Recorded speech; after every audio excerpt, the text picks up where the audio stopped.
북한은 제 방에다가 시멘트를 쓸 정도로 시멘트가 없어요. 거의 대부분의 집들에서는 아직도 창문을 비닐방막을 많이 대고 있어요. 그러니까 자재가 없으니까, 유리가 없기 때문에 당연히 비닐방막을 대고 있는 거예요.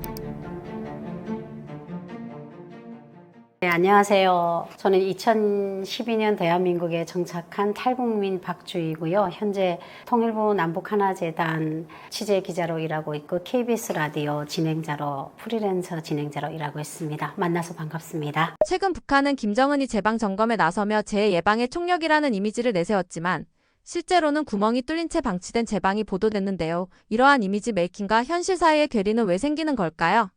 사실은 그 제방에 구멍이 난 걸 보게 되면요, 우리가 그걸 예민하게 반응을 하는 거예요. 왜냐면 남한에는요, 어떤 구조물을 미장을 하게 되면 틈이 없잖아요. 완벽하잖아요. 근데 사실 그것도 시멘트나 자재들이 많고 질이 좋았을 때 그런 거예요. 그리고 북한은 제방에다가 시멘트를 쓸 정도로 시멘트가 없어요. 그리고 지금까지는 뭐 순천 시멘트를 해가지고 막 공장에서 생산을 하고 했는데, 그 시멘트라는 게 전기도 있고 석탄도 있고 모든 것들이 안 받침됐을 때 시멘트가 나오는데, 그래서 중국에서 많이 수입을 했어요, 코로나 이전에는. 근데 중국 시멘트는 괜찮습니다. 저도 써봤는데. 근데 북한 내부에서 생산하는 시멘트는 질이 좋은 것도 있지만 저마르가라는 게 있어요. 그러니까 이제 그 강도수가 낮은 거. 근데 이런 저마르가를 가지고 미장을 하게 되면요, 이렇게 기포가 난 것처럼 구멍이 나 보여요. 그러다 보니까 이제 기본적인 아파트 건설 이런 데에 제일 좋은 자재를 주고, 재해 예방 같은 거는 정말 여분이 있어야 거기다가 하는데, 그러다 보니까 이제 그 간격과 간격 사이에 질이 낮은 그런 시멘트 같은 걸로 미장을 하다 보니까 간격도 보이고 구멍이 뚫릴 수밖에 없는 거예요. 근데 북한 입장에서는 그게 너무 당연한 거예요. 근데 우리가 딱 봤을 때는, 야, 저거 재해 예방을 저렇게 하라면서 제 방에 저렇게 구멍이 뚫렸는데 저게 또 며칠을 갈까, 이렇게 생각하는데, 북한은 그래요. 왜냐면 뭔가 우리가 그러잖아요. 좋은 물건을 하나 사야 그게 오래 쓰고 지적이고 뷰티가 나잖아요. 근데 이제 북한은 못 살고 그런 자재들이 없다 보니까 또 벼락치기로 재해가 나면 거기에다가 그냥 일반 모래, 강도가 낮은 세면 이런 걸 가지고 대충 이제 제방뚝을 쌓는단 말이에요. 근데 이게 물에 견디는 힘이 약해요. 그러면 그 다음에 또 무너져요. 그러면 거기에다가 또 쌓아요. 그러니까 이제 계속 악순환이 되는 거죠. 그러니까 못 사는 나라가 더 못 살 수밖에 없는 이유가 이게 제방뚝에서도 나타나는 것 같아요. 그래서 저는 그 제방뚝에 구멍이 났다? 북한 기준으로 봤을 땐 당연한 건데, 이렇게 생각을 하죠. 근데 이런 것들은 그 해결책은 딱 한 가지 방법밖에 없죠. 빨리 개방을 해가지고 조금 좋은 세면 들여오고 나라에서 좋은 세면을 생산해가지고 대한민국 제방처럼 제대로 쌓으면 구멍이 왜 나겠어요. 답이 없는 거죠, 지금 상황에서. 북한이 중국 시멘트를 수입할 여력도 없는 건가요? 코로나 이후에 야금야금은 해요. 하지만 이제 세멘트보다 더 좀 긴급한 자재들이 몰래 넘어오다 보니까 세멘트 같은 거는 이제 조금 물량이 많잖아요. 지금 대대적으로 북한으로 들어오지는 못한다고 들었습니다.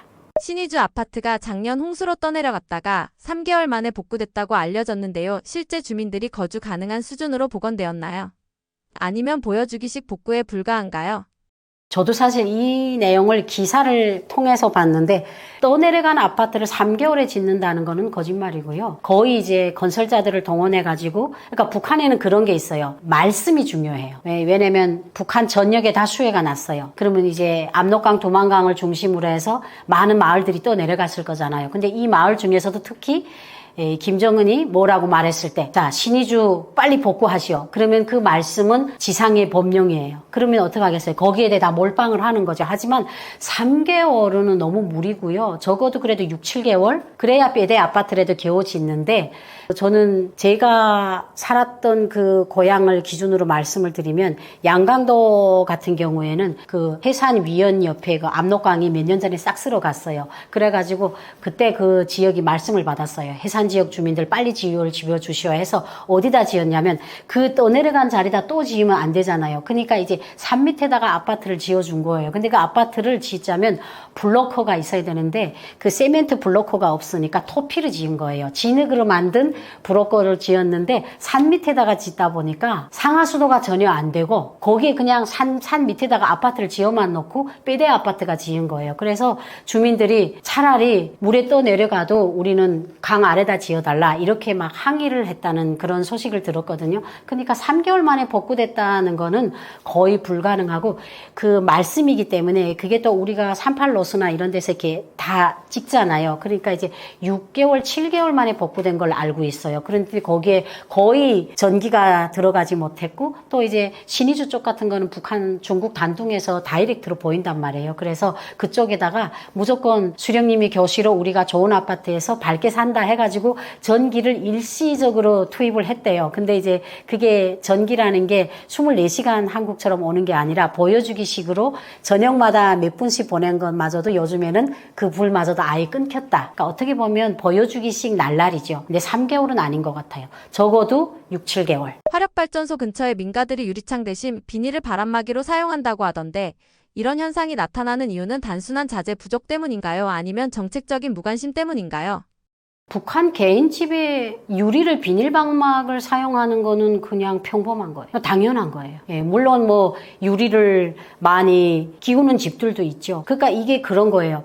북한이라는 나라를 하나의 잣대로 보면 안 돼요. 실제로 양강도 해상 같은 경우에는 고난의 행군 시 이후에 그 새로 생겨난 돈주들이 많단 말이에요. 이 돈주들은 중국에서 통판 유리를 사와요. 그래서 창문을 아예 그 가운데 판자를 다 버리고 통유리를 댔어요. 이렇게 또 어떻게 보면 부익한 사람이 있는가 방면에 대부분의 주민들은 그 방풍장치라고 해서 해마다 4월이면요. 비닐이라는 게 바람을 막기 위해서 그러니까 창문이라는 게 우리가 햇빛을 보기 위해서 만들어진 건 맞지만 유리가 부족하다 보니까 그 고기를 비닐방막으로 오리대라는 걸 대가지고 빠디못을 박아가지고 고정해요. 그리고 4월 달에 그걸 댔다가 그 다음에 4월에 떼요. 왜냐면 비닐은 퇴색이 가요. 시커매지면 또 새 비닐을 사가지고 댄단 말이에요. 근데 그 비닐도 중국에서 들어온 비닐은 투명하고 예뻐요. 그렇지만 이제 국내에서 생산하는 건 어둡거든요. 그래 지금도 통유리를 댄 부잣집도 있는가 방면에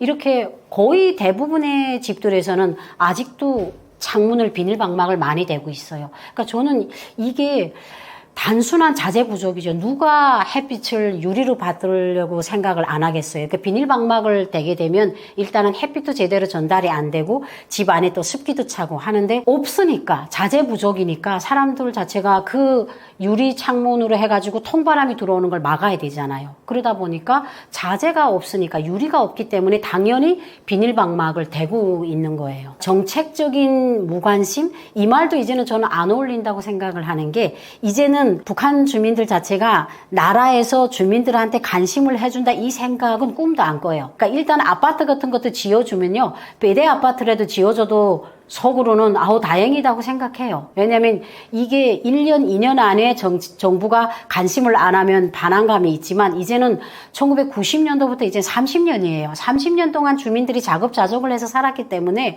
창문에다가 유리를 못 댄다고 해서 야 진짜 왜 나라는 우리한테 이렇게 무관심할까? 이렇게 생각할 사람이 없다고요. 그냥 내 집 창문이니까 그냥 비닐방막을 빨리 대야 되겠다. 대부분의 집들이 비닐방막을 아직도 대고 있죠. 북한이 평양을 중심으로 현대화된 도시 이미지를 집중적으로 홍보하고 있는데 실제 평양과 지방 도시 간 건설 수준 격차는 어느 정도인가요?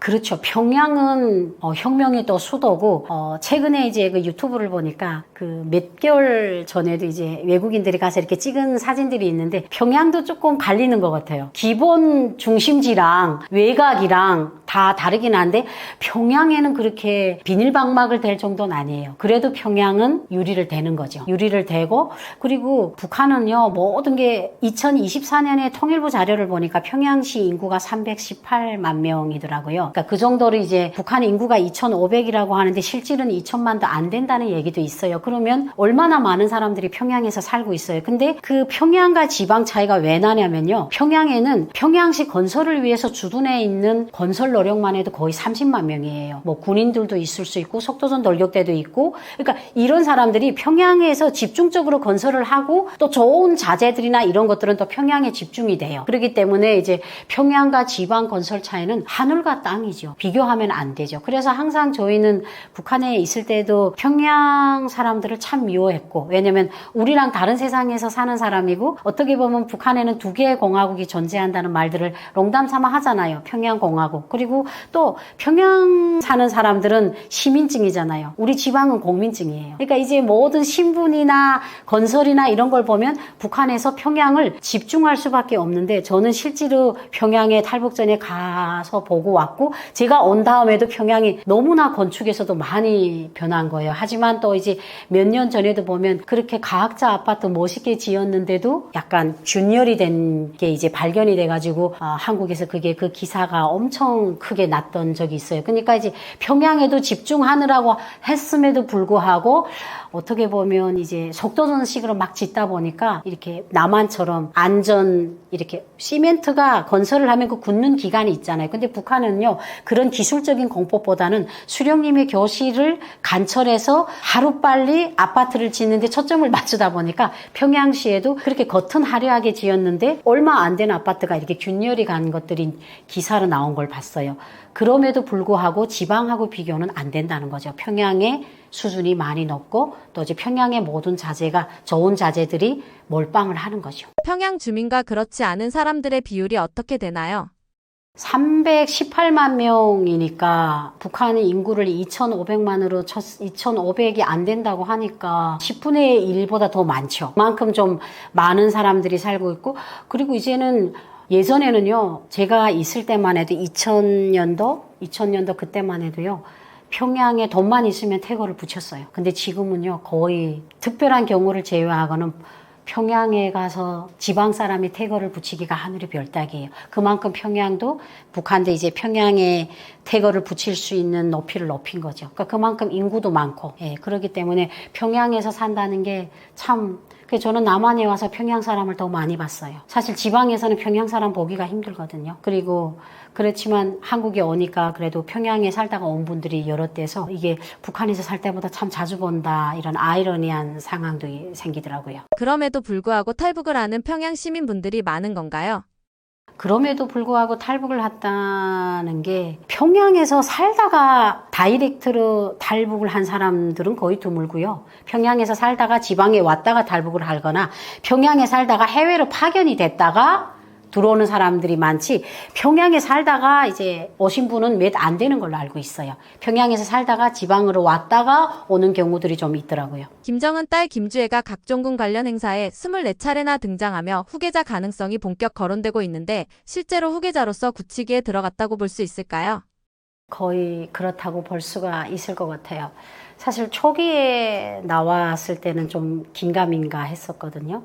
그래서 사실 한국 언론들이나 해외 언론들이 많이 초점을 다루긴 했지만 저는 개인적으로는 그때 그런 얘기를 했었던 것 같아요. 너무 좀 이르지 않나? 그렇게 단정 짓기에는 초기에는. 왜냐면 아버지이고 어느 아버지가 딸이 예쁘지를 않겠어요. 그리고 또 이제 화목한 가정상을 보여주기도 하고 친근한 이미지 부각을 위해서 딸을 데리고 나왔을 수도 있다. 그때까지만 해도 이게 좀 후계자 이런 거로 말하기에는 조금 어불성설이다 이런 얘기를 했는데 지금의 김주애를 등장시키는 모습을 보면 아 이거는 완전 후계자로 굳히기를 시작을 했구나 그런 것들이 결론을 내릴 수 있을 정도로 확 안겨오거든요. 지금은 거의 최근에 이제 방영된 모습들을 보면 예전에는 그냥 현지지도 할 때 데리고 다니고 행사 때 데리고 다니고 했지만 지금은 어떻게 보면 국가적인 행사 러시아 대사를 만날 때도 데리고 가고 또 김여정이 자기 조카한테 깍듯이 인사를 하고 그리고 또 이제 머리가 하얀 북한의 군 장성들이 무릎을 꺾어서 김주애한테 뭐라고 설명하는 거 이거는 어떻게 보면 그 아이의 위상을 보여주는 거거든요. 그렇기 때문에 아 이제는 저 정도를 노출을 시키는 거 봐서는 후계자로 굳히기를 마음을 먹었구나 그런 것들을 좀 짐작할 수가 있을 것 같습니다. 김주애는 진짜 후계자를 가리는 역할이다라는 말도 나오는데 후계자로 거론되는 다른 인물은 없을까요? 다른 인물은 뭐 지금까지는 거의 없다고 봐야죠. 왜냐면 이제 카더라 통신들이 많잖아요. 아들도 있다더라. 그리고 김주애는 어떻게 보면 병풍하고 같다. 아들을 뒤에서 병풍 뒤에서 후계자 수업을 하고 있다. 이런 설들이 많은데 그건 어디까지나 주축성 기사하고 카더라잖아요. 그리고 지금까지 병풍으로 내세우기에는 김주애를 너무나 부각을 시키기 때문에 저 개인적인 생각에는 다른 인물은 거의 없을 것 같다는 생각이 듭니다. 김정은이 후계자로 등장하던 시기와 비교했을 때 김주애의 현재 행보는 어느 정도 수위라고 판단하시나요? 그 수위를 숫자를 매기라면 0에서 100이라고 생각합니다. 왜냐하면 김정은이 처음 등장했을 때는 김정일이가 사망하기 전 몇 년 전이죠. 그때 처음 딱 등장을 했을 때 그게 아마 2007년도인가 2009년에 등장을 했을 때 당시 김정은의 나이가 25살, 1984년생이니까. 그리고 그것도 북한에서 하는 노동당 큰 대회에 데리고 나왔었어요. 그래서 그때 처음 북한 주민들한테 이런 자제분이 있다는 걸 알려줬고, 그 후에 조선인민군 공군합창단에서 발걸음이라는 노래가 나왔어요. 척척척 우리의 발걸음. 그게 이제 김정은을 어떻게 보면 부각하기 위해서 만든 음악인데, 그러니까 이제 그리고 갑자기 김정일이가 사망하다 보니까 후계자 수업이라는 게 몇 년밖에 되지를 않고, 그것도 공개적인 행보보다는 비공개적인 행보로 후계자로서 등장을 했기 때문에 북한 주민들 입장에서는 좀 아닌 밤 등의 홍두깨? 그냥 금방 몇 년 전에 그냥 당대에서 얼굴을 본 수령님 자제분이 갑자기 수령님이 된 거예요. 그러면 그만큼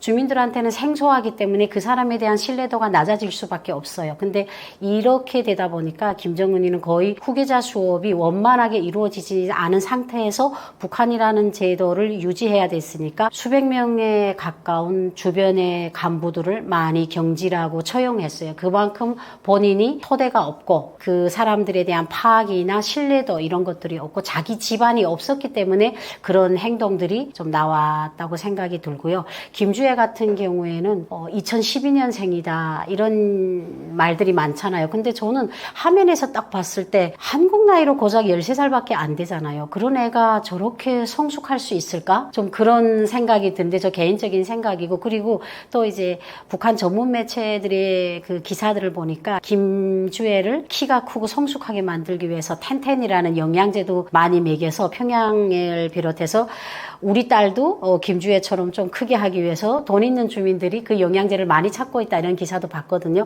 하지만 2012년생이기에는 제가 보기에는 너무나 성숙하고, 그리고 나이에 비해서 이제 너무 일찍 그런 언론에다가 노출을 시켰고, 그 노출시키는 빈도를 보면 점점 가면 그 수위가 높아져요. 그러니까 처음에는 그냥 아버지, 딸, 친근한 이미지로 팔을 끼고 나왔는데, 이제는 어떤 그 행사장이나 이런 데 가서 직접 그 안내원의 얘기도 듣고 김정은이랑 같이 뭔가 토론도 하고, 그래 최근에 와서는 어떻게 보면 영락없는 후계자라는 그런 것들이 딱 부각될 수 있게 행동이나 몸가짐이 옛날 아이 같지가 않은 거예요. 일꾼처럼. 그러니까 김정은에 비해서는 거의 후계자 수업, 후계자가 되기 위한 그 과정의 준비 과정이 100이라고 평가할 수가 있을 것 같아요. 만약 김주애가 공식 후계자로 지명될 경우 첫 여성 통치자가 되는 건데요. 북한 내부에서 이를 받아들일 수 있을까요? 사실은 북한 주민들이 받아들이고 안 받아들이고는 북한 말이 아니에요. 북한은요, 여자가 첫 대통령이 되고 수령이 된다고 해서 북한 주민들이 우리는 못 받아들일래 이렇게 한국 국민들처럼 말할 수 있는 환경이 아니에요. 왜냐하면 그냥 수령님의 자제분이고 노동당이라는 시스템이 있기 때문에 그것이 여자든 남자든 대를 이어야 되는 왕조 왕씨 가족이잖아요. 그렇기 때문에 받아들이고 안 받아들이고는 그거는 단어 자체가 형성이 안 돼요. 그건 무조건 받아들일 수밖에 없는 거고, 하지만 지금까지는 여성 수령이 없었기 때문에, 또 여성들 입장에서는, 저는 북한에서 여성으로 40년을 살아왔기 때문에 여성인 입장에서는 어느 정도의 기대치도 있지 않을까? 왜냐면 지금까지는 남성이 계속했기 때문에 여성이기 때문에 좀 더 여성의 위상이 더 올라갈 수 있고, 또 여성들만의 그런 것들을 좀 잘해내지 않을까, 그런 개인적인 기대도 있을 수 있다는 생각이 들어요. 근데 극히 이건 개인적이죠.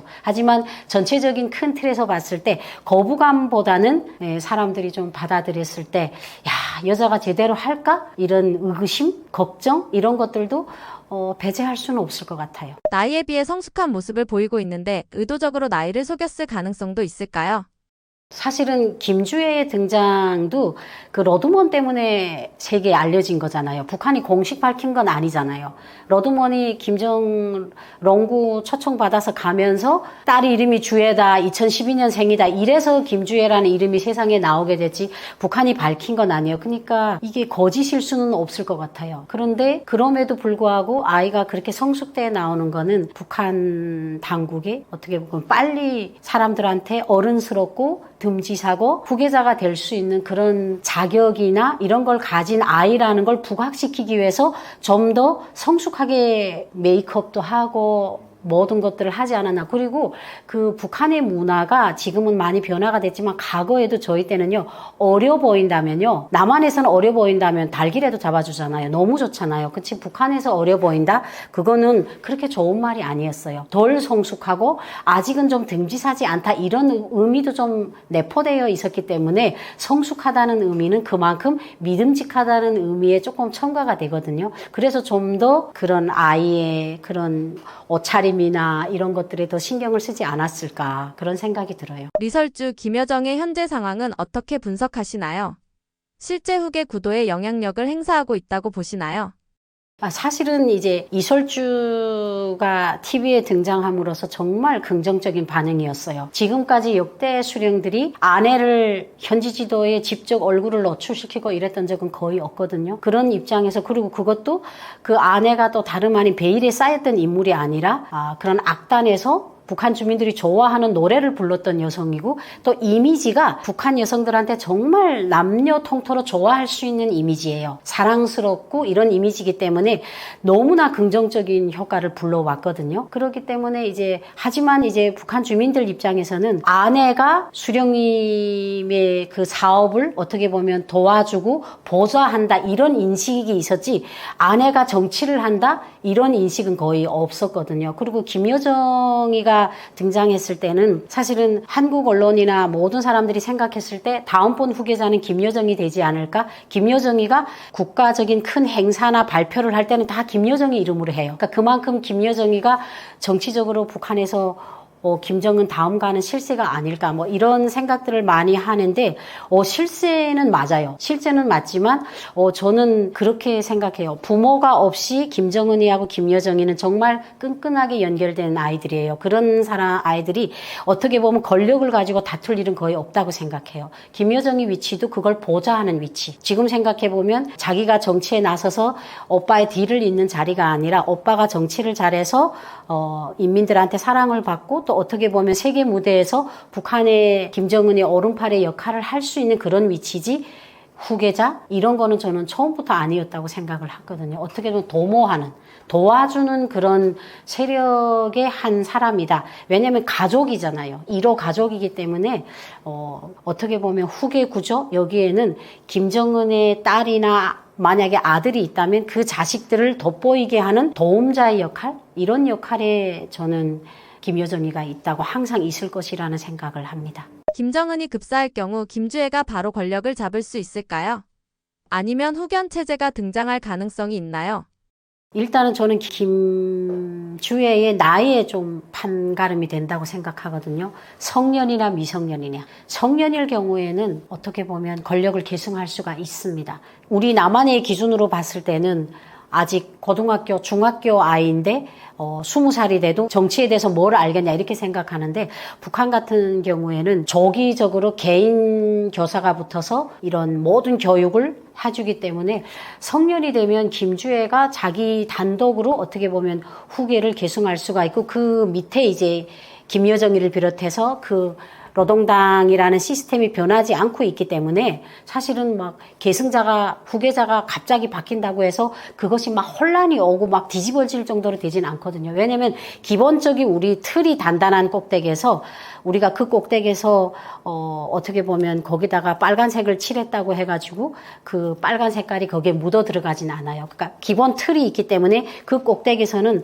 이 사람이 뛰어놀다가도 그 사람이 가면 청소를 하면 또 다른 사람이 뛰어놀아도 그 토대가 허물어지진 않거든요. 하지만 미성년일 경우에는 다른 거죠. 그러면 그 측근들이 있잖아요. 근데 저는 제일 가장 믿을 수 있고 가시적으로 탁 들어오는 축구는 김여정이밖에 없는 거죠. 그러면 섭정 정치를 할 수가 있죠. 어떻게 보면 후계자를 김여정이를 그냥 올려놓고, 그리고 뒤에서 나라의 전반적인 일들이나 이런 것들을 얘가 그냥 한국식으로 표현하면 사인만 하는, 그리고 뒤에서 조금 측근들이 섭정 정치를 병풍 뒤에서 할 수 있는 가능성이 있습니다. 하지만 성년일 경우에는 당당하게 권력을 계승할 수가 있다. 저는 계속 항상 얘기하는 게 정말 2인자라는 말은 북한에서는 지구가 뒤바뀌면 있을 수 있는 말이겠죠. 거의 없죠. 북한에서 2인자라는 말은 아마 조선말 사전에도 없을 거예요. 그러니까 그만큼 2인자가 있을 수도 없거니와 2인자가 생겨날 수도 없어요. 왜냐하면 아마 북한에는요, 집에 갓난아기, 김씨 가문에 갓난아기가 있어도 지어 이제 좀 더 한 발 더 나가서 억측을 해본다면 임신하고 있어도 배 안에 아이가 후계자가 될 가능성이 많지, 김씨 일가가 아닌 다른 가족이 2인자가 된다는 거는 말도 안 되는 상황이에요. 최근 북한이 러시아를 위해 우크라이나 전쟁의 병력 3만 명을 추가 파병할 것이라는 보도가 나왔는데, 현재 북한의 군사력과 인적자원 여건을 고려했을 때 이런 파병이 실제로 가능한 수준일까요? 너무나 가능한 시나리오죠. 그러니까 북한에 있는 거는 물적 자원보다는 인적 자원이 제일 많은 게 북한이거든요. 그래서 지금 3만 명을 추가 파병할 거다, 15,000명을 파병했다, 후에 또 6,000명을 파병한다, 이런 기사들이 좀 많이 나왔잖아요. 근데 저는 3만 명 추가 파병은 100% 북한 내부 상황을 봤을 때는 가능한 수준이고, 북한 군인이 100만이 넘어되기 때문에 3만 명 정도는 아무것도 아니라고 생각하거든요. 그리고 사실은 이제 그냥 나가는 것도 아니고 어떤 보답을 받고 나가는 거잖아요. 그렇기 때문에 그런 군사력과 인적 자원 여건을 고려했을 때는 너무나 1000% 가능한 그런 파병이 될 수 있다고 생각을 합니다. 파병 확대는 단순한 군사 협력을 넘어 북한의 대외 경제 전략의 변화 신호로도 볼 수 있을 텐데, 북한의 대외 경제 구조가 이번 파병을 계기로 어떤 방향으로 재편될 가능성이 있을까요? 사실 북한의 대외 경제 그런 역사적 뿌리를 보면, 김일성이 살아있을 때는 동유럽 나라들과 어떻게 보면 대외적으로 관계를 가지고 소통할 수 있는 나라들이 많았어요. 그래서 양강도 해산 방지 공장 같은 경우에도 독일 기술자들이 와가지고 그 기계들을 다 수리해주고, 동유럽 나라들하고 대외 경제가 많이 발전을 했는데, 동유럽이 무너지고 사회주의가 무너지면서 그때부터는 북한의 대외 경제의 모든 포켓은 중국이 단독으로 차지했다고 봐도 과언은 아니거든요.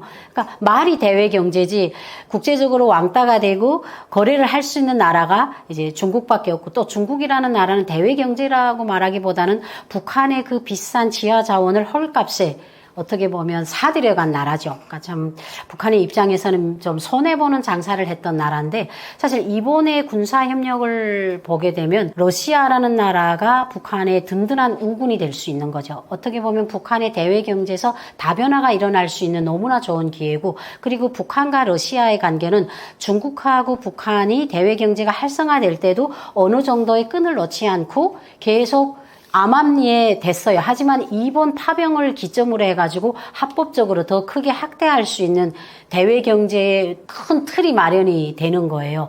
그렇기 때문에 북한의 대외 경제 구조가 중국이라는 나라는 배척하지 않을 것 같아요. 왜냐하면 항상 이웃에 두고 중국은 배척하지 않은 채로 그런 데로 가고, 러시아하고는 더 좀 크게 확대할 수 있는 그런 계기점이 될 것 같습니다. 장기화된 파병과 전사자 발생 이후 일부 탈영이나 내부 동요 조짐이 있었다는 분석도 있을 것 같은데, 북한 내 반란 신호나 이상 징후가 포착된 적이 있나요? 그런 거는 거의 없었고요. 그리고 그 장기화, 어떻게 보면 러시아에 나아간 군인들이 북한 전체 군인 무력으로 봤을 때는 세 발의 피? 거의 좀 적죠. 적은 인원이었고, 그리고 북한에서 주민들이 한때는 이제 저도 그걸 이제 대북도시통을 통해서 제가 그 기사를 봤는데, 어떻게든 이제 러시아에 파병을 안 보내겠다고 자기 아들한테 병을 만들어서 결핵 진단을 받게 해서 달러를 500달러를 주고 군대를 기피한다, 그런 기사도 봤거든요. 하지만 이걸 북한 전역에서 통틀어 봤을 때 이런 것들은 정말 점에 지나지 않다고 생각을 해요. 그리고 솔직히 이제 북한에서 탈영을 했다? 빠질 데가 없어요. 그러니까 물론 이제 제가 이제 군 복무하는 북한 군인이 아니기 때문에 실제로 그런 전사 소식을 들은 북한 군인의 입장을 100% 대변할 수는 없지만, 북한 그 체제 구조상 보게 되면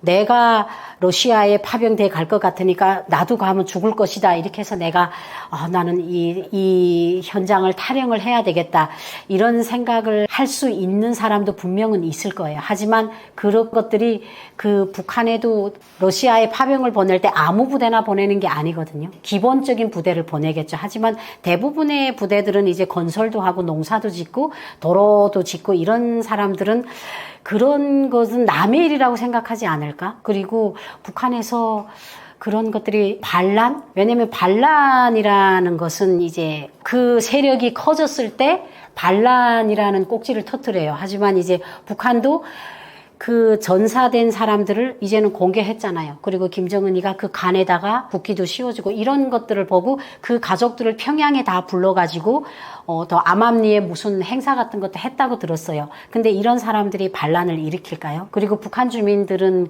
그런 것 같아요. 내가 당하지 않고 주변에서 이렇게 당하면 걱정을 할 뿐이에요. 그래서 저는 이렇게 장기화된 파병 이런 것들 때문에 북한 내부에서 반란이 일어나고 내란이 일어나다 이런 일은 거의 없을 것 같다는 생각이 들어요. 왜냐하면 북한은 감성 정치 나라예요. 그러니까 우리가 그런 거예요. 내가 이 러시아라는 나라에 왜 갔는지를 이미 각색화를 했어요. 왜? 형제의 나라 러시아를 우리가 피를 맞춰서 우리는 지켜야 된다. 이러기 때문에 어떻게 보면 러시아를 신성한 제2의 조국으로 묘사를 했어요. 거기 나가서 목숨을 바쳤는데 그랬다고 해서 내가 내 진짜 나도 죽을 거니까 난 반란을 하겠다. 이렇게 생각을 할 수 있는 싹을 이미 선전을 해서 자른 거예요. 그래서 저는 앞으로도 파병이 장기화됐다고 해서 북한 내에서 반란이 일어나고 이상 징후는 거의 불가능하다고 생각해요. 향후 러시아, 우크라이나 전쟁이 휴전 협상으로 전환된다면 북한군 포로 송환 문제는 어떻게 처리될 가능성이 높다고 보시나요? 북한이 국제법적 책임을 질 수도 있을까요?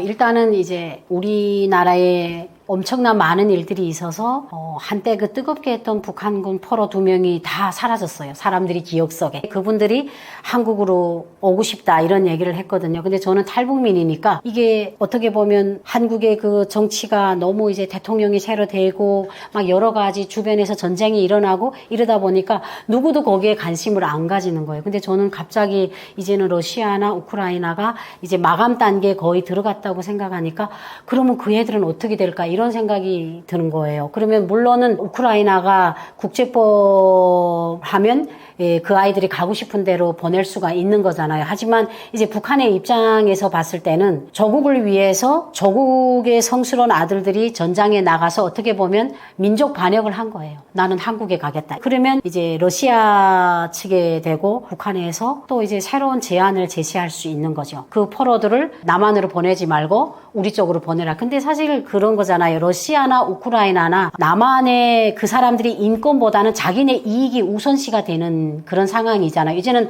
발등에 불이 떨어졌는데 누굴 보겠어요. 그러면 만약에 러시아, 우크라이나 측에서는 이 두 포로병들을 러시아 측에서 좀 더 기가 쏠깃한 제안을 해가지고 우리 쪽에 다시 보내라 하면 보낼 수도 있고 하지만 근데 사실은 그렇게 보내면 안 되지만 지금까지는 제가 뭐라고 이런 거에 대해서 말을 할 수가 감이 없는 것 같아요. 그리고 북한군 포로 송환 문제는 이게 사실은 인도주의적인 원칙에서 조금 우리 정부도 좀 어느 정도를 관여를 해야 된다고 생각을 하거든요. 왜냐하면 북한 주민은 태어날 때부터 대한민국 국민이잖아요. 헌법에 의해서. 그렇기 때문에 이 사람들이 공개 장소에서 나는 한국으로 가겠습니다 했기 때문에 우리 정부도 우크라이나 정부하고 교섭을 해서 이 사람들이 인도주의적 원칙에서 이 사람들은 인간이기 때문에 본인들이 자유를 선택할 수 있는 권리가 있는 거잖아요. 그렇기 때문에 좀 더 이제 러시아나 이런 두 나라의 문제가 아닌 우리나라 국민이기 때문에 좀 더 우리가 관여를 해서 이 사람들이 원하는 오고 싶은 대한민국으로 올 수 있게끔 저는 그게 참여가 중요하다고 생각을 하거든요. 근데 사실 북한군 포로 송환 문제 이거 보게 되면 저는 그렇게 생각해요. 이번에 저는 러시아 우크라이나 전쟁을 경험하면서 제가 딱 느낀 게 이게 정의의 전쟁이 없구나 하는 생각이 들었어요. 트럼프가 나서서 뭐라고 하면 싹 잦아들었다가 또 트럼프가 뭐라고 하게 되면 또 둘이 맞붙고 그래서 저는 이런 생각을 한 거예요.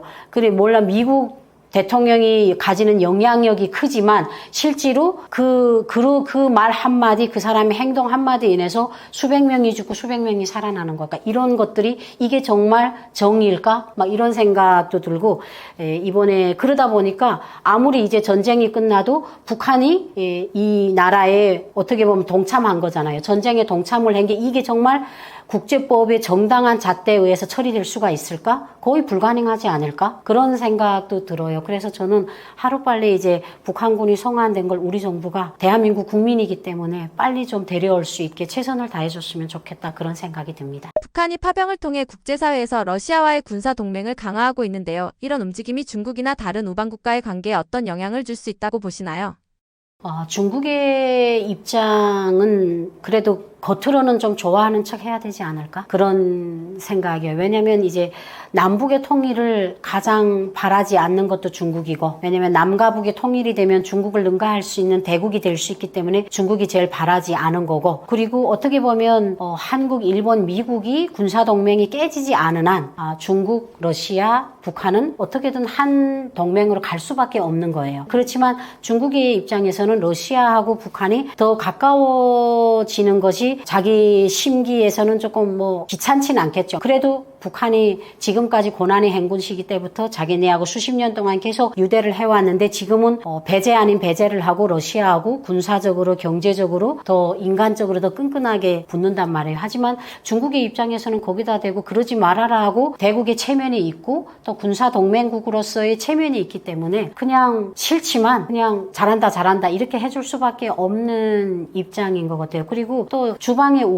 우방국이라고 하기에는 어떻게 보면 미국과 맞서고 있는 모든 나라들은 러시아와 북한이 하나가 되어가는 것에 되게 쾌재를 부르지 않을까? 그런 생각이 들어요. 왜냐면 어떻게 보면 이제 러시아도 대국이고 미국도 대국이지만 북한을 놓고 봤을 때 형편없는 나라지만 핵무기라는 강한 무기를 쥐고 있기 때문에 미국도 함부로 못하잖아요. 그렇기 때문에 미국을 싫어하거나 미국한테 따돌림을 받는 나라 입장에서는 의도치 않은 자기의 편이 더 강해지는 거예요. 그렇기 때문에 그 우호 국가들은 그걸 더 반길 수 있는 가능성이 더 많은 것 같아요. 북한에서도 남녀 간의 연애는 자연스럽게 이루어지나요?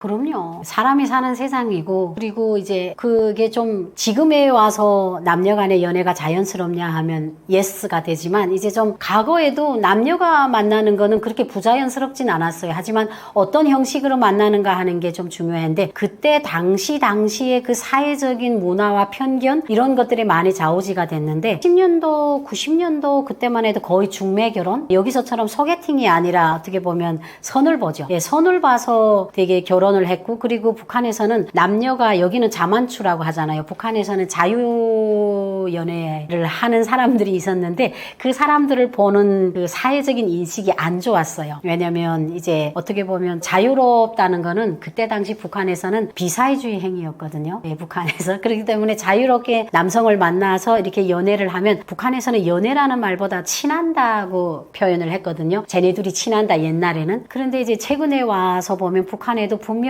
남녀 간의 연애 문화에도 변화가 있어요. 근데 제가 며칠 전에 인스타그램을 보는데 어떤 북한 젊은 30대 분이, 한국에 온 지는 한 15년 되는데 한국 채널에 막 나가가지고 북한의 연애는 감자밭에서 하고 옥수수밭에서 하고 막 이런 얘기를 하는 거예요. 저는 낯이 엄청 뜨거웠어요. 그러지 않거든요. 물론 옛날에 시골에서, 대한민국도 옛날에는 물방아 방아 그 집에서 연애를 했다고 하잖아요. 근데 북한도 이제는 그게 30년 20년 전 일이에요. 그러다 보니까 사람들이, 그러니까 자유연애에 대해서 사람들이 약간 저 애는 되게 문란하고 이렇게 보니까 사람들이 안 보이는 데 대해서 연애를 하다 보니까 조금 나무 뒤에서 숨어할 수도 있고 옥수수밭에 둘이 앉아서 저건저건 얘기를 할 수도 있는데, 그게 어떻게 보면 북한의 전체적인 연애 문화인 것처럼 비화가 되는 거예요. 지금은 전혀 그렇지 않고요. 과거보다는 자유연애에 대한 인식도 많이 바뀌었어요. 그 이유가 고난의 행군신을 맞으면서 사람들이 이혼 가정이 급증했어요. 그러니까 그 이유는 여러 가지죠. 근데 제일 많은 이유가 아무래도 경제난이겠죠. 그러니까 남성들이 직장에 나가서 배급이나 월급을 가지고 가정을 유지했는데 그게 다 없어지다 보니까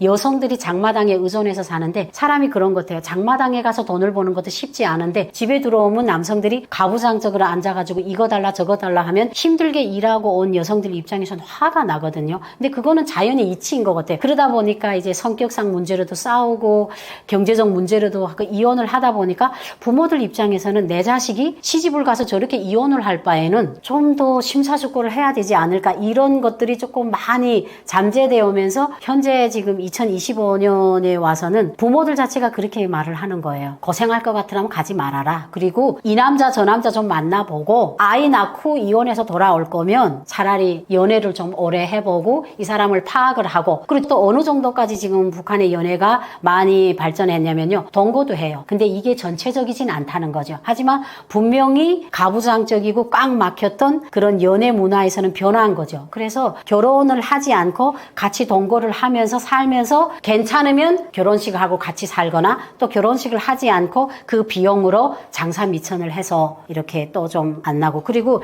최근에 들어와서는 이제 작년 재작년에 북한에서 온 그분의 얘기를, 그분이 쓴 기사를 보니까 그런 얘기도 있더라고요. 남자 여자가 어떻게 만나냐, 파티장에서 만난다, 이런 얘기를 하는데, 북한에서는 파티라는 게 대한민국에서 생각하는 그런 파티장이 아니라 러금기를 켜놓고 쿵착쿵착 하면 남녀가 이제 그 맥주 마시면서 춤을 춰도 파티가 하거든요. 거기서 이제 모이면 남자 친구들이 자기 친구들을 데려오고 또 여자 친구가 친구를 데려오면 거기서 이제 또 눈이 맞아서 연애를 한다, 이런 얘기를 하더라고요. 근데 그게 이제 그 대중화가 되지는 않았지만 그래도 분명히 옛날보다는 선을 봐서 결혼을 하던 그런 문화보다는 조금 많이 한국식으로 변화가 됐구나, 그런 생각이 들고, 또 호칭에서도 저희 때는요 무조건 동지동무였어요. 근데 지금은 오빠라는 이름을 너무 자연스럽게 부르고, 북한에서도 그래서 또 오빠라는 말을 하지 말아라, 이렇게 좀 지시가 내렸다고 하는데, 실제로 최근에 들어온 20대 탈북자 분들을 제가 만나서 물어보면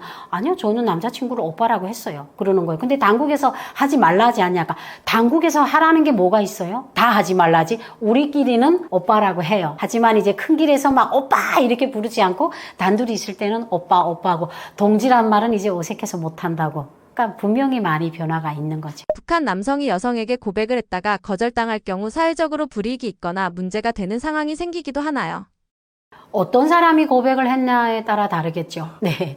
뭐 권력이 있는 사람. 근데 사실은 이것도 말도 안 되는 게, 권력이 있는 사람은 고백할 필요가 없어요. 고백을 안 해도 좋은 여자를 만납니다. 근데 이제 일반 속에서 저희 때는 그 남성들이, 그래도 북한의 문화는 남자가 고백을 해야지, 그래도 이제 여자가 막 고백을 하게 되면, 아, 쟤는 왜 저렇게 생활이 불건전하네, 막 이렇게 여자는 고백을 받아야 되는 그런 대상으로만 인식을 했어요. 지금은 그렇지 않지만.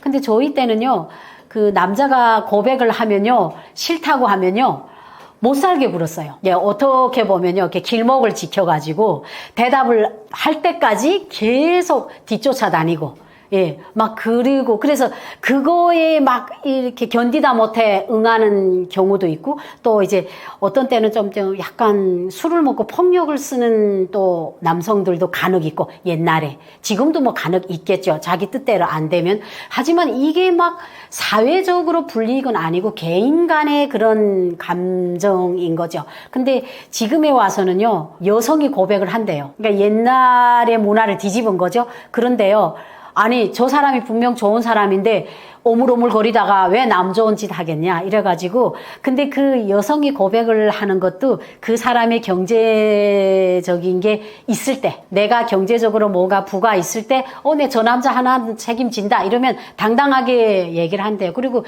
옛날에는요, 우리 남한 같은 경우에는 고백을 한다게 되면 난 참 네가 좋다, 난 참 네가 좋다, 난 널 사랑한다, 너는 어떠냐, 뭐 이렇게 고백을 하는데, 사실 옛날에 북한에서 고백은 전체적이진 않지만 그랬거든.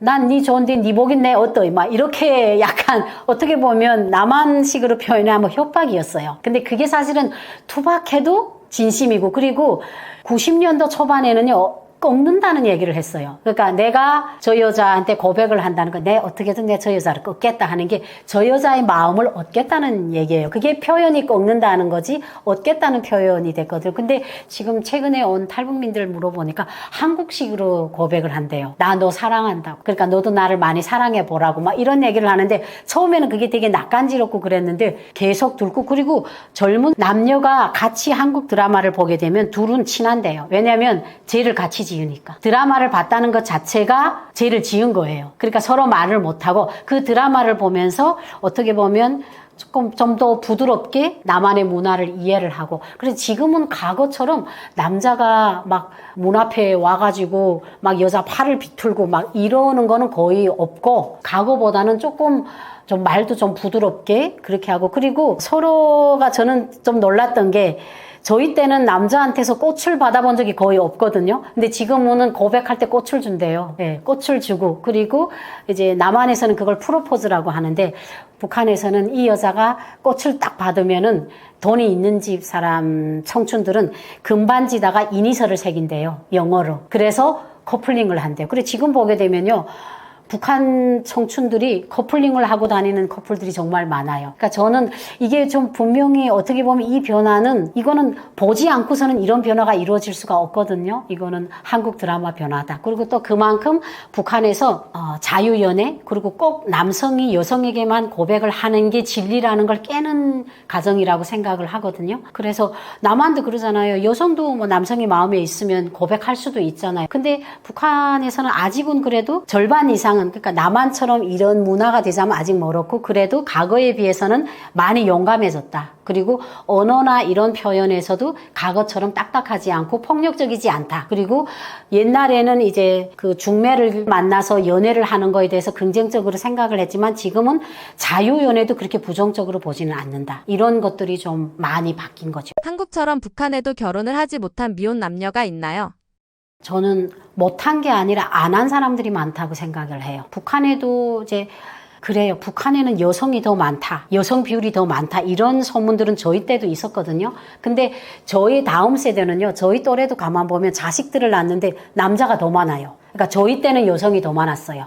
근데 지금은요, 저는 결혼을 못하는 게 아니라 못하는 사람도 있지만 안 하는 사람이 더 많지 않을까, 이런 생각이 드는 게, 결혼이라는 게 옛날에는 여성은 23살이면 금값, 24살이면 은값, 그러니까 23살 때 금값이니까 무조건 가야 된다, 이런 사회적 문화가 있었는데 지금은요 그런 문화가 거의 없어졌다고 하더라고요. 그러니까 내가 경제적 능력이 될 때, 내가 결혼을 해서 이 가정을 유지할 수 있을 때 결혼하는 게 맞다. 그러지 않을 거면 하지 말아라, 이런 주의가 많기 때문에 북한에서도 거의 여성들이 결혼을 안 하려고 한다고 들었어요. 왜냐하면 남한은요, 남성이나 여성이나 맞벌이 하거나 돈을 벌 수 있는 게 어떻게 보면 좀 평균화가 됐잖아요. 하지만 북한은요, 남성은 직장을 돈을 안 줘도 무조건 다녀야 돼요. 그러지 않으면 처벌을 받아요. 그런데 여성들 같은 경우에는 부양가족으로 넘어서 여명 생활을 하면서 시장에서 장사를 할 수가 있어요. 때문에 아직도 북한은 전체적으로 서민들 기준으로 보면 여성들이 벌어서 남성을 먹여야 돼요. 그거는 변하지 않아요. 왜냐면 북한 경제가 돌아서 공장에서 모든 걸 줄 때는 남성들이 자기가 얻을 수 있는 경제적 수익이 있지만 지금은 거의 그런 것들이 형식상으로만 존재하고 모든 것들이 지금도 그래도 장마당으로 인해서 유지가 되기 때문에 여성들이 어떻게 보면 결혼을 한다? 남자를 하나 먹여 살려야 돼요. 그런데 내가 경제적 토도가 없고, 또 그 북한 여성들도 옛날에는요, 희생을 되게 아름답게 포장을 했어요. 내가 시집가서 아이를 낳고 남편을 섬기는 게 어떻게 보면 여자로서, 엄마로서 그냥 당연한 거라고 생각했는데 지금은 그게 당연한 게 아니라 희생이라고 생각하는 여성들이 많아졌어요. 그러면 내가 왜 희생을 해야 되지? 그냥 나는 내 장사를 하면서 엄마 밑에서 그냥 내 몸 하나만 간수하면 되지 않냐, 이런 것들이 많다 보니까 북한도 결혼 정년기가 늦어지고, 그래서 이제 결혼을 하지 못한 미혼 남녀보다는 결혼을 원하지 않는 미혼 남녀가 더 많다, 이게 정답인 것 같아요. 북한에도 딩크족이 있나요?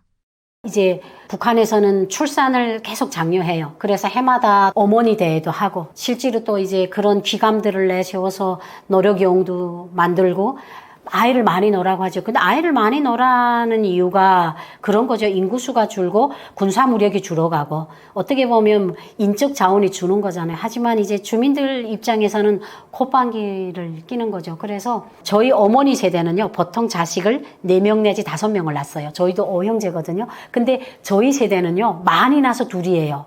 제가 아이를 둘을 놓으니까 주변에서 욕먹었어요. 미개하다. 왜 하나만 낳지? 그러니까 지금은요, 거의 외아들, 외딸이에요. 정말 많아야 둘이거든요. 그러니까 인구가 계속 줄 수밖에 없잖아요. 그럼에도 불구하고 저희 때는요, 시집을 가서 그냥 가서 임신을 하면 아이를 낳는 게 그게 법도라고 생각했는데 지금은요, 결혼을 해도 어떻게 보면 여기 한국어 말하면 루프? 꼭 루프를 해요. 북한에서 고리라고 하거든요. 왜냐면 내가 살아보고 조금 어느 정도로 괜찮아졌을 때 장사 미천도 좀 생기고 이래졌을 때 아이를 낳자 이래가지고 피임이죠. 그래서 결혼하자마자 아이를 낳는 사람도 있지만 대체 보면 북한에서는 그걸 조절한다고 하거든요. 그러니까 한국에서는 저는 제일 안타까웠던 게 남한에는요 아이를 낳고 싶은데 그 불임 때문에 못 나가지고 주사로 막 배에다 맞고 힘들어하는 이런 걸 보면 저희 때 북한에서는 그냥 자고 일어나면 임신이 되던데 이게 참 너무 많이 다르구나.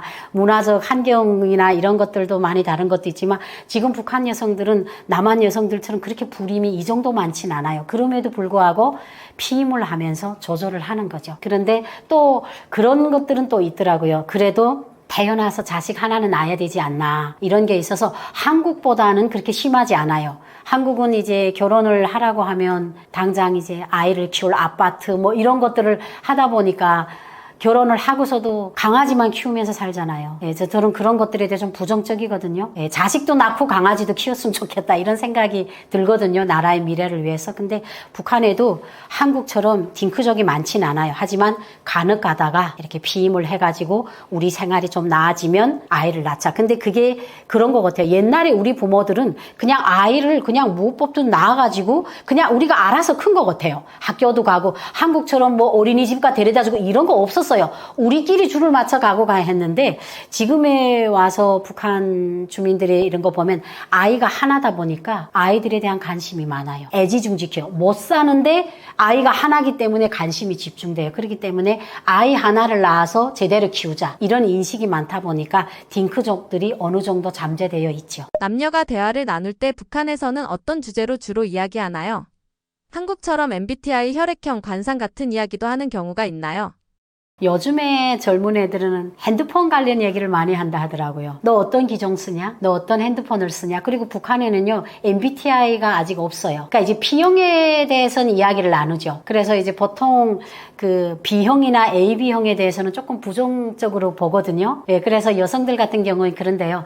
피검사 못 해봐서 모르겠다. 뭐 이런 얘기를 한대요. 북한에서는 B형이나 AB형 여자들이 조금 성격이 만만치 않다. 보통이 아니다. 이런 인식이 있거든요. 그래서 또 어떤 부모들은 그래요. 이 세상에서 만만해서 어떻게 사냐. 드살이 좋아야지. 이렇게 하는 경우도 있지만 남성들 같은 입장에서는 연애할 때는 그래도 좀 사근사근하고 저건저건한 여성이 좋잖아요. 그러니까 A형을 선호하거든요. A형이나 O형을. 그러니까 B형 문제도 하고 그리고 핸드폰을 하면서 요즘에는 그 핸드폰을 서로 가면서 어떤 앱을 깔았냐. 그리고 게임은 어떤 걸 하냐. 이런 것들을 좀 많이 주고받는다고 해요. 옛날하고는 좀 많이 달라졌죠. 저희가 연애를 할 때 90년도 그때도 P형 이야기는 했고 부모님들에 대한 얘기를 많이 했던 것 같아요. 삼촌이 군복무를 하고 누구는 뭐 한다.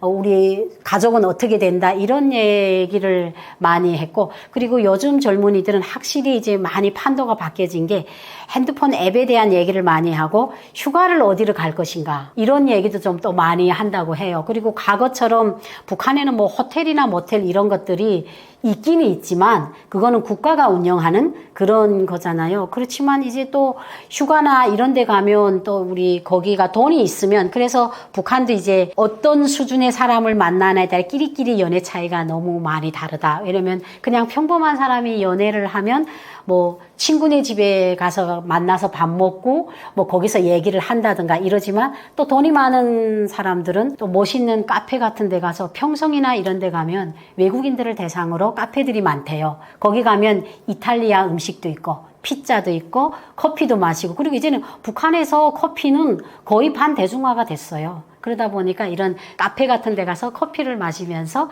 앞으로 미래에 대한 얘기도 하고 이런 얘기를 좀 많이 한다고 들었어요. 북한에서도 연인 관계를 시작할 때 우리 사귀자 같은 표현을 쓰나요? 고백 문화나 표현 방식에 어떤 차이가 있나요?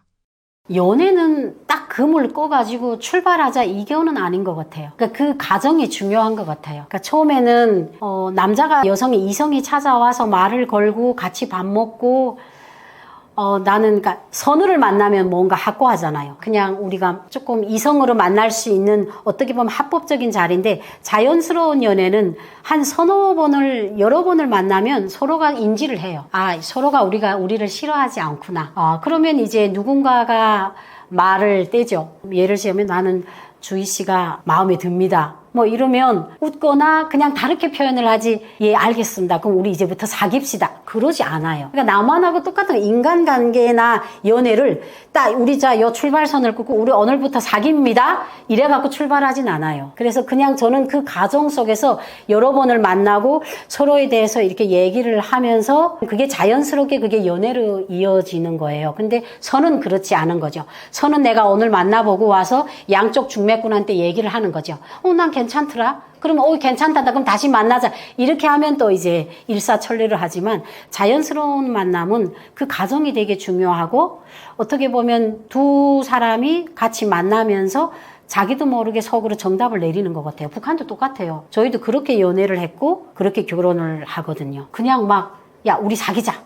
이렇게 하는데, 근데 요게 조금 외부적인 작용이 필요한데, 뭐냐면, 제가 여성이, 북한 여성이 이 남성하고 여러 번 만나서 밥도 먹고, 우리 그럼 다음번에 전화할게 또 만납시다. 만납시다 했는데, 주변에서 소문이 나요. 주변에서 소문이 나는데, 야, 너랑 만나는 사람이 우리 친구한테 너랑 사귄다고, 너랑 친한다고 그렇게 말하더라. 그러면 본인이 인지하는 거죠. 우리는 사귀는 사이구나. 그러니까 삼자의 그런 대변인을 하고 본인이 또 인정을 하는 거죠. 싫지 않은 상대면 좋아하죠.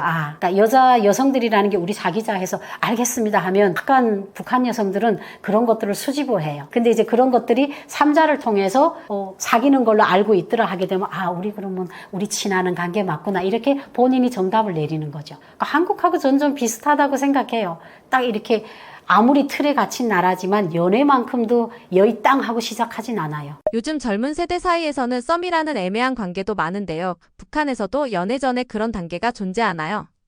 썸이라는 말보다는 맥을 본다고 하죠. 그러니까 우리가 보통 맥을 볼 때 심장이 뛰는지 어쩌는지, 그러니까 저 사람이 좋은지 나쁜지 관찰을 하는 거죠. 그게 어떻게 보면 썸인 것도 있는데, 그러니까 보통 보게 되면 이제 한국에서는 그걸 사내 연애라고 하잖아요. 북한은 이게 청춘들이 같은 직장에 많이 어울려 있어요. 사로총이면 사로총에 있고, 현장이면 현장에 있는데, 그러면 저 사람이 나한테 다 눈길을 많이 준다든지, 내가 무슨 일을 하자고 할 때 내 삽을 빼들어서 자기가 먼저 해준다든지 이러면 여성이 인지를 하는 거죠.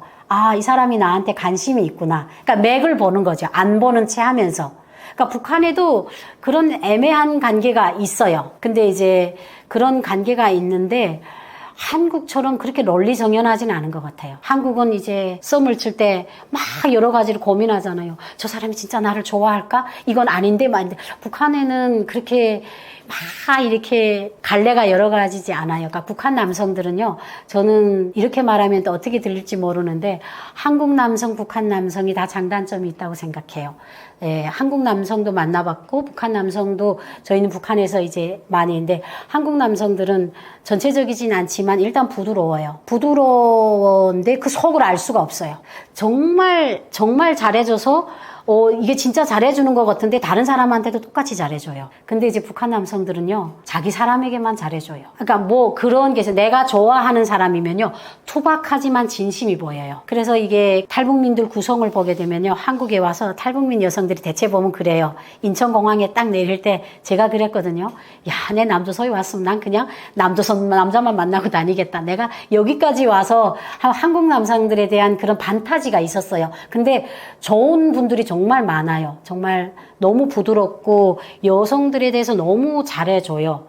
근데 이제 그런 것도 있지만 또 그거에 반해서 북한 남성들은 뚝해요. 한국 남성들처럼 의자를 빼준다던가 차 문을 열어준다던가 이런 거는 잘 못하지만 이 사람이 내 사람이다 하면 진심이에요.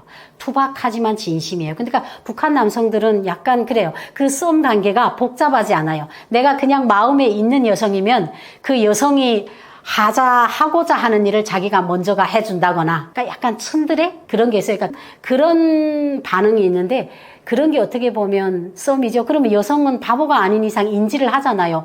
이 사람이 왜 나한테 이렇게 관심이 있지? 내가 하는 일을 막 도와주려고 하고, 그러면 그다음부터 남성을 눈여겨보는 거죠. 근데 이제 그 관계가 여러 가지 맥락으로 그러진 않죠. 그러니까 한국은 예를 들면 썸을 타면 뭐 일을 하면서도 썸을 탈 수도 있고, 또 커피숍에 가서 커피를 뭘 드실 거예요? 더운 커피 드실 거예요? 그리고 식당에 가서 음식을 할 때 여성이 뭘 좋아해? 이걸 막 먼저 물어보고, 어떻게 보면 썸을 탈 수 있는 환경이 너무 많잖아요. 근데 북한은 그렇지 않아요. 일단은 외식 문화나 이런 것들이 대중화되지 않았기 때문에 내가 이 사람한테 관심이 있다는 걸 보여줄 수 있는 요소가 적어요. 그러니까 투박하지만 그 썸이 보일 수밖에 없어요. 그래서 여성들 같은 경우에는 그렇죠. 요즘에 내 지금 저 사람 맥을 본다 이런 얘기를 해요. 맥을 본다. 조금 관계를 지켜본다 이렇게 얘기를 하죠. 그래서 금방 북한 남성들은 썸이 금방 티나요. 무뚝뚝하고 진실해가지고. 그래서 한국 썸처럼 그렇게 복잡하진 않습니다. 금방 알아차리고, 또 그리고 북한 남성들은요, 이게 다이렉트예요. 답답해요. 막 그 여성이 그 인내심을 그렇게까지 오래 지켜보지 않아요. 그래서 남한처럼 그렇게 복잡하지 않는 썸, 맥을 본다는 문화는 어느 정도는 존재하고 있죠. 북한 주민들은 장마당에서 한국 드라마를 어떻게 꾸준하게 볼 수 있는 건가요? 북한에 그런 말이 있어요. 지랄도 멍석을 펴놓고 하라면 안 한다고. 근데 하지 말라고 하니까 너무 궁금하잖아요. 근데 궁금증은 그런 거예요. 열려진 곳에서 사는 사람은 궁금증이 없어요. 다 보이니까. 막힌 곳에서 사는 사람은 궁금증이 많을 수밖에 없잖아요. 근데 사실은 이게 저는 전파라는 게 국경이 없잖아요. 근데 이제 중국이라는 나라가 브리지 역할을 너무나 톡톡히 한 거예요. 그러니까 중국에서 일단은 한류 문화나 이런 것들을 동경하다 보니까 이 사람들이 한국 드라마나 옷 이런 걸 많이 입잖아요. 근데 그게 이제 북한의 고난의 행군 시기 1990년도 중반에 압록강 두만강을 해가지고 개인 밀수가 활성화가 되면서 쌀이나 밀가루만 넘어온 게 아니라 한국산 옷부터 시작해 화장품, 거기에다 CD, 한국 드라마 CD가 넘어왔는데, 사실은 중국도 그래요. 북한에서 수요자가 없으면 안 보내요. 자기네가 왜 보내요? 근데 사람들이 그런 거예요. 내가 경험하지 못하고 내가 보지 못한 무언가를 봤을 때 오! 하고 사람의 호기심이 커가는 거예요. 그러니까 사람들이 그때부터 지켜보기 시작을 했고, 그러니까 북한이 이제는 그걸 이제는 20년 넘게 한국 드라마를 막았어요. 근데 지금도 보잖아요. 근데 그게 되게 좋았던 게 그런 것 같아요. 지금은 중국하고는 거의 막혔잖아요. 그러면 북한에 한국 드라마가 못 들어간다고 생각하잖아요. 천만에요. 한국은요, 이게 채널이 많아요. 채널이 많은 데다가 이게 주파수가 너무 좋아요. 그러니까 항해도 지방이나 이쪽에서는 안테나만 높이 씌우면 한국 드라마를 다이렉트로 봐요. 그럼 어떡하겠어요? CD를 구울 수 있는 기계만 있으면 되는 거예요. 그러니까 북한 내부에서 이제는 중국이 막혔다고 해가지고 한국 드라마가 전혀 유입이 못 될 이유가 전혀 없는 거예요. 그리고 여기에 또 재밌는 게 뭐냐면요. 한국 드라마 때문에 탈북민들이 조금 속상해하는 부분이 있는데, 우리가 보통 한국 드라마를 보게 되면요. 처음에는요. 그 문화에 대한 것을 배우지만 좀 더 가서는 한국이라는 사회가 어떻게 돌아가는지를 그 드라마를 통해서 배워요. 근데 우리나라 드라마는요. 이상하게 대출이라는 말이 너무 많이 나와요. 맨날 빚꾼한테 쫓기고. 그러니까 북한 주민들이 몰래 한국 드라마를 보니까 빚을 졌는데 은행에 가서 대출을 받아와요. 그래가지고 이제 약간 이런 재밌는 여담이 있는데, 한 탈북민이 북한에다가 옛날에, 그러니까 지금은 아니죠. 몇 년 전에 돈을 보내줬는데 다음 달에 또 보내달래더래요. 그래서 야, 나도 여기서 돈 벌기 힘들다. 나 돈이 없다 하니까 그 북한 가족이 그러더래요. 국민은행에 가 대출 받으라고 하더래요. 그래서 이분이 깜짝 놀란 거예요. 탈북민이. 대출을 어떻게 안 해 하니까 한국 드라마에서 봤다 그러더래요. 그래서 농담으로 야, 이게 한국 드라마가 남한 문화를 너무 리얼하게 보여주다 보니까 속상하다 이런 얘기가 나오는 거예요. 그러니까 그만큼 한국 드라마는요, 이제는 통일이 안 돼도 100년이든 200년이든 북한 주민들은 계속 볼 수밖에 없어요. 왜냐면 이게 전파를 막지는 못하잖아요. 그 전파를 총으로 못 막잖아요. 근데 진짜